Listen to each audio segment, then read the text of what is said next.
He stood before 15,000 people and spoke for less than 3 minutes. No grand gestures, no soaring rhetoric prepared over weeks, just 272 words. And when he finished, the crowd barely applauded. Yet those words would outlive empires. They would be carved into stone, memorized by schoolchildren, and become the moral foundation of a nation still tearing itself apart. How does a speech delivered in near silence become the most powerful statement of human equality in American history? If you believe history deserves to be told without myth or comfort, you'll want to stay with History Unlocked, because what happened at Gettysburg wasn't just a speech. It was a man rewriting the purpose of a war and the soul of a country in real time. November 19, 1863, 4.5 months after the bloodiest battle ever fought on American soil. The ground still smelled of death. They'd buried thousands in shallow graves, hastily dug during the chaos of July. Farmers were still finding bodies in the woods, limbs in the creek beds, fragments of bone surfacing after rain. This was Gettysburg, not a battlefield anymore, a graveyard, and Abraham Lincoln was about to speak at its dedication. But he wasn't the main attraction. That honor belonged to Edward Everett, the greatest orator in America, a former Secretary of State, Harvard president, silver-tongued master of classical rhetoric. Everett would deliver the keynote address, a 2-hour performance filled with references to ancient Greece, Marathon, and the glory of sacrifice. Lincoln? He was invited almost as an afterthought, a courtesy. The sitting president should say something. They expected maybe a few remarks. What they got was a revolution. But to understand what Lincoln did with those 272 words, you need to understand what he was walking into that morning. The nation was fracturing, not just between North and South. That divide was obvious, written in blood across fields from Bull Run to Antietam to Chancellorsville. No, the fracture ran deeper. Even in the North, support for the war was collapsing. The draft riots in New York City 3 months earlier had killed over 100 people. Mobs had lynched black Americans in the streets, burned buildings, attacked police. The message was clear: white working-class men would not die to free enslaved people. And that's what the war had become. When Lincoln issued the Emancipation Proclamation on January 1, 1863, he transformed the conflict. It was no longer just about preserving the Union. It was about ending slavery. And half the country hated him for it. Newspaper editors called him a tyrant, a dictator. Some compared him to the worst despots in history. Political opponents accused him of shredding the Constitution, of fighting an illegal war, of sacrificing white soldiers for black freedom. Even his own party was turning against him. The 1864 election was less than a year away. Lincoln knew everyone knew that if the war didn't end soon, he would lose. And if he lost, the next president might negotiate a peace that preserved slavery, that allowed the Confederacy to exist as a separate nation. Everything hung in the balance. And then came Gettysburg, July 1 through July 3, 1863. 3 days of unimaginable carnage, over 50,000 casualties, men shot to pieces in wheat fields and peach orchards, artillery shells tearing bodies apart. Pickets charged 12,000 Confederate soldiers marching across open ground into concentrated fire, nearly half of them killed or wounded in less than an hour. The Union won, barely, but the cost.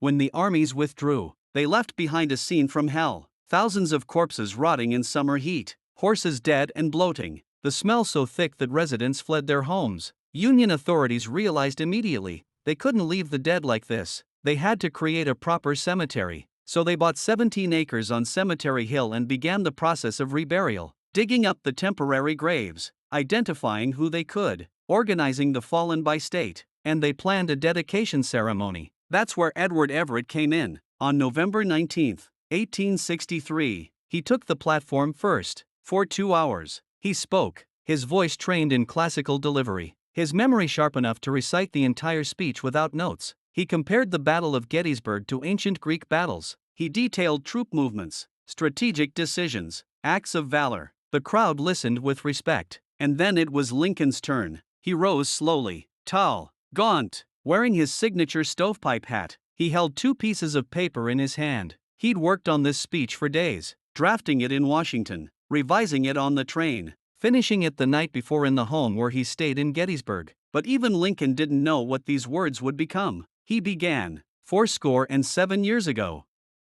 Not 87 years ago, 77. The phrasing wasn't accidental. It echoed the King James Bible, the language of Scripture, of sacred truth. From the very first phrase, Lincoln was elevating this moment beyond politics. Our fathers brought forth on this continent a new nation, conceived in liberty, and dedicated to the proposition that all men are created equal. Stop there, because what Lincoln just did was staggering. He didn't say the nation was founded in 1789 with the Constitution. He said 1776, the Declaration of Independence. And he anchored the entire American experiment to one radical idea, that all men are created equal. Not all white men, not all property-owning men, all men. This was a direct assault on the Confederacy's founding principle. The Confederate Vice President, Alexander Stephens, had declared explicitly that the Confederacy rested upon the great truth that the Negro is not equal to the white man, that slavery's subordination to the superior race is his natural and normal condition.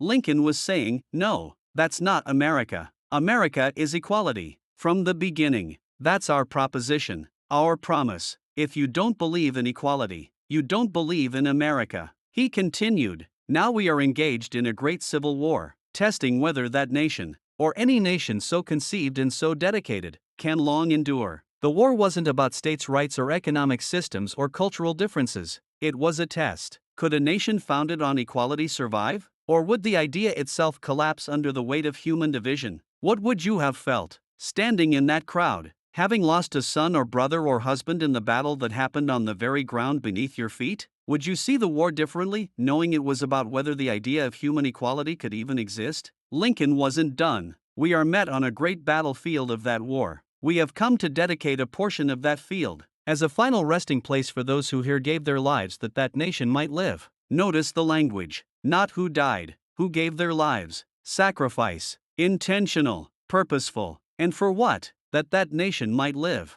The nation. Not the Union as a political entity. The nation, the idea of a country built on equality. The soldiers didn't just die in a battle. They died so the idea itself could survive. It is altogether fitting and proper that we should do this. A moment of acknowledgement, a breath, and then the turn. But, in a larger sense, we cannot dedicate, we cannot consecrate, we cannot hallow this ground. The brave men, living and dead, who struggled here, have consecrated it, far above our poor power to add or detract. This is where the speech becomes something else entirely. Lincoln just told 15,000 people, including governors, senators, military officials, that they were powerless. They couldn't make this ground sacred. The blood already did that. Words couldn't consecrate what sacrifice had already hallowed. So what were they doing there? What was the point of this ceremony? Lincoln gave the answer in the next line. At this moment in the speech, Lincoln was doing something almost no one else understood. He was turning their attention away from the past and toward the future. If this story is changing how you see one of the most famous speeches in history, stay with us. Subscribe to History Unlocked, because the most important part of the Gettysburg Address is what comes next, and it's the part most people have never truly understood. The world will little note, nor long remember what we say here, but it can never forget what they did here. Lincoln was wrong about that first part. Deeply, profoundly wrong. The world would remember his words more than almost any speech in human history. But he couldn't have known that. In the moment, he was being honest. He believed Everett's 2-hour oration would be the one history preserved. His own remarks were just remarks. But then came the line that changed everything. It is for us the living, rather, to be dedicated here to the unfinished work which they who fought here have thus far so nobly advanced. Unfinished work. The soldiers died. The battle was over. But the work wasn't finished. What work? Lincoln spelled it out. It is rather for us to be here dedicated to the great task remaining before us, that from these honored dead we take increased devotion to that cause for which they gave the last full measure of devotion, that cause, not causes, not their various reasons for fighting, that cause, the cause of equality, the cause of a nation where all men are created equal. The soldiers who died at Gettysburg didn't die for state boundaries or economic interests, they died for an idea. And now, Lincoln said, the living must carry that idea forward. But how? That we here highly resolve that these dead shall not have died in vain in the nightmare scenario, that all this death meant nothing, that the war would end in compromise, that slavery would continue, that the nation would fracture permanently, and future generations would look back and ask, what was it all for? Lincoln was saying, we decide if their deaths have meaning, not God, not fate, not history, us, every person listening, every person who survived, every person who would come after. We give meaning to their sacrifice by what we do next. And what must we do? That this nation, under God, shall have a new birth of freedom. There it is, a new birth of freedom, not a preservation of the old order, not a return to how things were, a rebirth, a transformation. The nation that existed before the war, a nation where slavery was legal, where the Constitution protected the ownership of human beings, where all men are created equal, was a lie. That nation had to die,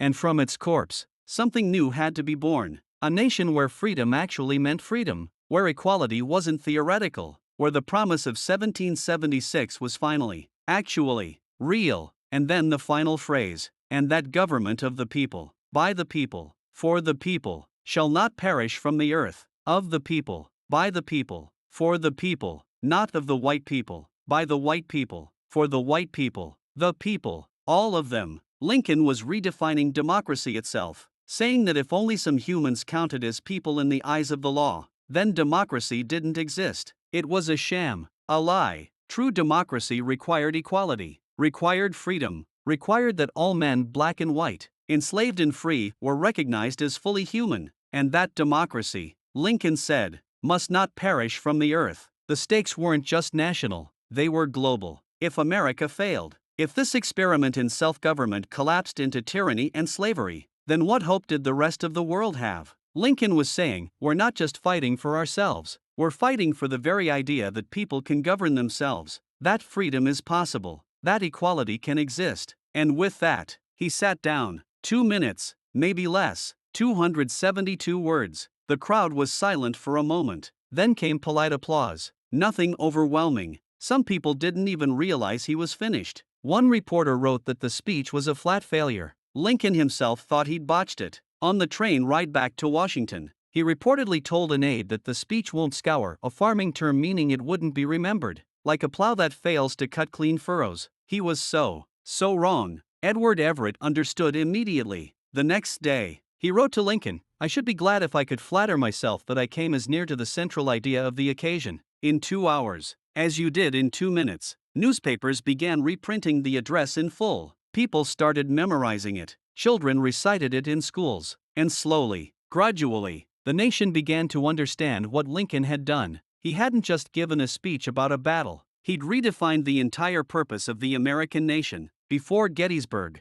the Constitution didn't mention equality. It mentioned slavery obliquely, in clauses about other persons and the 3/5 compromise, but it never said all men were equal. Lincoln reached past the Constitution, back to the Declaration of Independence, and said, that's our founding document. That's what America means. And if we're going to survive as a nation, we have to finally make that promise real. 2 years later, the 13th Amendment abolished slavery. 3 years after that, the 14th Amendment guaranteed equal protection under the law. 4 years after that, the 15th Amendment protected voting rights regardless of race. These amendments didn't happen by accident. They happened because Lincoln reframed the entire war and the nation's identity around the principle of equality. The Gettysburg Address didn't just explain the war, it gave the war meaning, and in doing so, it gave America a second founding. But here's what haunts me about this story. Lincoln delivered the most important speech in American history, and he thought it failed. He sat down believing he'd missed the mark, that history would forget his words.